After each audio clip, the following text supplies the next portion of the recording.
आपने देखा होगा कोई एग्ज़ाम को 1 साल में निकाल देता है, कोई 2 साल में एग्ज़ाम को निकाल देता है, किसी-किसी को उससे भी ज़्यादा टाइम लग जाता है, 3 साल 4 साल तक एग्ज़ाम को निकालने में लग जाते हैं। तो कुछ पॉइंट्स तो ऐसे होंगे जो उस बंदे को जो 1 साल में एग्ज़ाम क्रैक कर रहा है, वो डिफरेंशिएट करता है उन लोगों से जिनका एग्ज़ाम 3 साल या 4 साल में निकल रहा है। इस वीडियो में हम आज डिस्कस करेंगे 5 पॉइंट्स, 5 टिप्स जो एक्चुअल में मैंने फॉलो करी थी और आपको भी ये टिप्स पता होने चाहिए आपके एग्ज़ाम की प्रिपरेशन के टाइम पर। ये टिप्स आपको डेफिनेटली जिस भी एग्ज़ाम की आप तैयारी कर रहे हैं उसकी प्रिपरेशन में आपको हेल्प करेंगे। मैं ये नहीं बोल रहा कि आप जिस भी एग्ज़ाम की प्रिपरेशन कर रहे हैं, अगर आप ये 5 टिप्स फॉलो करोगे तो 100% आपका सिलेक्शन हो जाएगा। वो गारंटी बहुत लोग देते हैं लेकिन मैं नहीं देता। आप इन टिप्स को फॉलो करोगे तो डेफिनेटली जिस भी एग्ज़ाम की आप तैयारी कर रहे हो उसमें आपको थोड़ी सी सहायता मिलेगी। अच्छे मार्क्स आप कम टाइम में आप अच्छे मार्क्स ला पाओगे, इसलिए इस वीडियो को एंड तक देखें। सबसे पहला पॉइंट है नो योर एग्ज़ाम। आपको जिस भी एग्ज़ाम की तैयारी कर रहे हैं आपको उसके बारे में पता होना चाहिए। एक्चुअल में एग्ज़ाम क्या है, एग्ज़ाम का पैटर्न क्या है, उस एग्ज़ाम का सिलेबस क्या है। होता क्या है, जब हम स्टार्टिंग में प्रिपरेशन शुरू करते हैं तो बड़ा कन्फ्यूज़न रहता है कि एक्चुअल में इस एग्ज़ाम में पूछा क्या जाता है, क्या इसका सिलेबस है। इसलिए जब जिस भी एग्ज़ाम की आप तैयारी कर रहे हो उसमें सबसे पहले आप देखो कि उस एग्ज़ाम का एग्ज़ाम पैटर्न क्या है, उसका सिलेबस क्या है। हो सके तो आप उसके सिलेबस की एग्ज़ाम पैटर्न की आप PDF डाउनलोड करके रखें, आप उनके प्रिंट आउट भी निकला सकते हैं। और आपको ये पता रहता है सिलेबस, एग्ज़ाम पैटर्न, तो आप थोड़ा सा एग्ज़ाम की रिलेवेंसी में रहते हो, नहीं कि आप कुछ भी पढ़ रहे हो। जैसे जो एक चीज़ एग्ज़ाम में पूछी नहीं जाती, कभी कभी हम वो चीज़ें में पढ़ रहे होते हैं, सारे दिन उस चीज़ को पढ़ने में हम निकाल देते हैं टाइम, उसके बाद हमें पता चलता है कि ये तो एग्ज़ाम में पूछा नहीं जाता। इसलिए आपको एग्ज़ाम का सिलेबस बहुत ज़रूरी है। कोई सा भी एग्ज़ाम हो, आप SSC हो, बैंक हो, और उसके अलावा भी कई सारे एग्ज़ाम्स हैं, किसी भी एग्ज़ाम की आप प्रिपरेशन कर रहे हो उसका आपको एग्ज़ाम पैटर्न और उससे ज़्यादा इंपॉर्टेंस आपको सिलेबस को देनी है। इसलिए सिलेबस आपको थोरोली पता होना चाहिए कि इस एग्ज़ाम में क्या पूछा जाता है। अब दूसरा पॉइंट है, आपको लिमिटेड सोर्सेज से स्टिक रहना पड़ेगा। लिमिटेड सोर्स के अंदर भी आपको इंपॉर्टेंट टॉपिक्स को ज़्यादा महत्व देना पड़ेगा। होता क्या है, जब आप किसी एग्ज़ाम की प्रिपरेशन स्टार्ट करते हो तो उसमें किसी भी सब्जेक्ट को लेके आप, ये सबसे बड़ा कन्फ्यूजन रहता है कि आपको कौन सी बुक को आपको स्टिक रहना पड़ेगा। अब एक सब्जेक्ट का आपको एग्जांपल लेके बताता हूँ कि सबसे बड़ा कन्फ्यूजन कहाँ क्रिएट होता है। जैसे मैथ की बात करें तो मैथ्स में बहुत सारे बुक्स आपको मार्केट में अवेलेबल होगी, कई सारे ऑथर्स है, कई सारी पब्लिकेशंस है। तो जो सबसे इंपॉर्टेंट और सबसे कन्फ्यूजिंग चीज़ ये हो जाती है कि कौन सी बुक हम पढ़ें। तो ये मैटर ही नहीं करता है। जिससे आप किसी भी एग्ज़ाम की तैयारी करोगे तो आपको ये आइडिया लग जाएगा थोड़े दिनों में कि इस एग्ज़ाम में कौन सी पब्लिकेशन की बुक आप ज़्यादा पढ़ते हो। आपने वो बुक खरीद ली, उसके बाद आपको मल्टीपल बुक्स पे नहीं भागना है। सेम बुक्स का कंटेंट आपको लगभग सिमिलर सभी बुक्स में मिलेगा।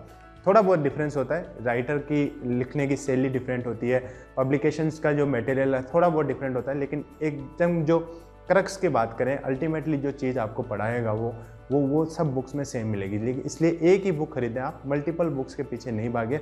उस बुक्स में भी आपको जो टॉपिक्स है, जैसे मान लो मैथ्स के मल्टीपल टॉपिक्स आपको एग्जाम में आ रहे हैं, तो उनमें भी आपको डिसाइड करना पड़ेगा कि कौन से टॉपिक्स की ज़्यादा इंपॉर्टेंस है। कोई टॉपिक 2 नंबर का एग्जाम में पूछा जाता है, कोई टॉपिक 10 नंबर का एग्जाम में पूछा जाता है, तो आप उन दोनों टॉपिक्स को इक्वल टाइम नहीं दे सकते। ये गलती आपको नहीं करनी है। इक्वल टाइम, इक्वल इंपॉर्टेंस हर टॉपिक्स को नहीं देनी है। आपको आइडेंटिफाई करना है कौन से टॉपिक ज़्यादा इंपॉर्टेंट है, जो फ्रिक्वेंटली एग्जाम में पूछे जाते हैं, जिनका वेटेज ज़्यादा है, उन क्वेश्चंस को आपको अच्छे से करके जाना है। और जो कम वेटेज के क्वेश्चंस हैं उनको आपको देखना है, लेकिन कर्सरी उनका आपकी नॉलेज होना चाहिए। और जो अच्छे टॉपिक्स है, जिनको अच्छे से पूछा जाता है एग्जाम में, ज़्यादा नंबर, ज़्यादा वेटेज जिनका है, उनको आपको अच्छे से करके जाना है। इसलिए अपना टाइम उसी हिसाब से डिवाइड करो कि कौन से टॉपिक्स ज़्यादा इंपॉर्टेंट है, जिनको आपको ज़्यादा टाइम देना है। और अब जब थर्ड पॉइंट है वो है रिवीजन। आपको ज़्यादा से ज़्यादा चीज़ों को रिवाइज करना है। जो मैंने सेकंड पॉइंट बताया आपको, लिमिटेड रिसोर्सेज, अगर आप सेकंड पॉइंट फॉलो करोगे तभी आप थर्ड पॉइंट को फॉलो कर पाओगे। आपके लिमिटेड रिसोर्सेज नहीं है तो आप रिवाइज नहीं कर पाओगे। और रिवीजन इसलिए ज़रूरी हो जाता है कि जब आप फर्स्ट रीडिंग, सेकंड रीडिंग करते हो तो बहुत सारी चीज़ें आपको समझ नहीं आती है। जैसे मैं मेरा खुद का एग्जाम्पल लेके आपको बताऊं, जो मैंने लूसेंट बुक खरीदी थी, मैंने पहली बार SSC की प्रिपरेशन में लूसेंट की बुक पढ़ी थी। जब मैंने फर्स्ट टाइम उस बुक को पढ़ा तो सब कुछ ब्लैक एंड वाइट था मेरे लिए, मतलब कुछ भी समझ नहीं आ रहा था। आई वॉज लिटरली फ्रस्ट्रेटेड कि ऐसी बुक्स को लोग पढ़ कैसे लेते हैं। लेकिन मैं उस पर टिका रहा, 2-3 बार रिवाइज करा उस बुक को। एट द एंड मुझे वो बुक समझ में आने लगी, काफ़ी सारी चीज़ें उसके हल होने लगी। वो क्यों हुई? क्योंकि मैं उस बुक को रिवाइज किया। जब फर्स्ट टाइम आप पढ़ते हो तो कई सारी चीज़ें समझ नहीं आती है, इसलिए आपको उस बुक को या जिस भी बुक को आप पढ़ रहे हो, जो भी कॉन्सेप्ट आप पढ़ रहे हो, फर्स्ट टाइम में आपको समझ नहीं आता है तो आप उसको रिवाइज करें। दोबारा में भी समझ नहीं आ रहा तो फिर रिवाइज करें, तीसरी बार में डेफिनेटली आपको अच्छे से समझ आएगा। जो सेकंड बार में आया था उससे लेवल आपका धीरे धीरे बढ़ेगा और एक टाइम ऐसा आएगा जो पूरा बुक और पूरा कॉन्सेप्ट आपको अच्छे से समझ में आ जाएगा। क्योंकि ऐसा होता है जब हम एग्जाम हॉल में बैठते हैं, कई सारी चीज़ें हमने पढ़ी होती है, लेकिन अगर उनको प्रॉपरली रिवाइज करके हम नहीं गए होते हैं तो हमें ऐसा याद आता है कि ये टॉपिक हमने पढ़ा है, लेकिन क्या पढ़ा है उसमें एग्जैक्ट इन्फॉर्मेशन हमें याद नहीं आती है।